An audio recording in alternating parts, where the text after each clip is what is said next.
Hi, Jonathan. I'm just going to re-record what we did on the whiteboard, which didn't show up on your part of the video. So I guess you're into the next part. Sorry to make so many parts, but they're short and sweet. All right, I showed you on the board, hopefully you could see that, how to compare two numbers. In our lab, the first part ended up with a 1.7 meter per second number on my mock numbers that I made up, and 1.3 meters per second on the second part. So part one, remember, was without friction, and part two was with friction. So notice it slowed down a bit, and I want to compare those numbers. So to do that, I'm actually comparing the kinetic energies. The kinetic energy in the second part compared to the kinetic energy in the first part.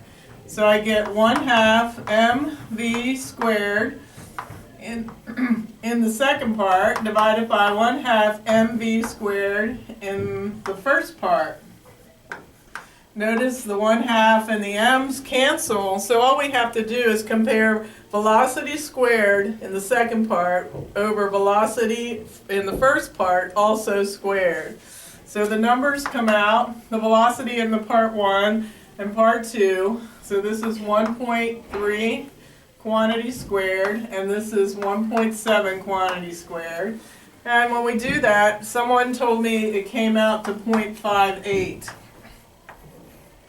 So multiply that by 100 to get it as a percentage, and that is the amount of friction that remains in the system. So the question on this lab is, how much work did friction rob from the system?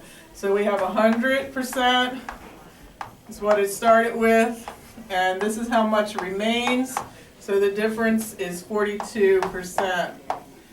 So the work of friction right here, the work of friction in my made-up data,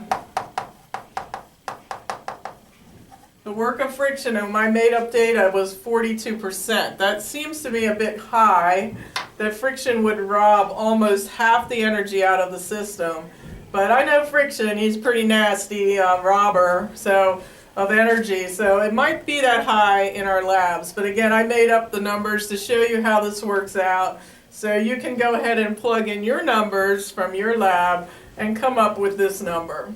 Then we're going to actually write this lab up, and it'll be due on Friday. Today we did all the calculations in class. So you can check yours with Hannah's to make sure that your numbers agree, and then you'll have a write-up with the normal sections. So that'll be due Friday. Also, now that our lab is over, we started our review. We only had about 4 questions on a bingo review, and I had someone write them out clearly, so we'll copy that for you on Monday. Copy that? All right, so we will continue our review, our bingo review on Monday, and we're testing on Wednesday. So if you study ahead of time, it will only get you more extra points on the bingo review. So that's some good advice. I hope you'll take it. Have a good weekend, and sorry you weren't here today. Hope you're okay. Over and out.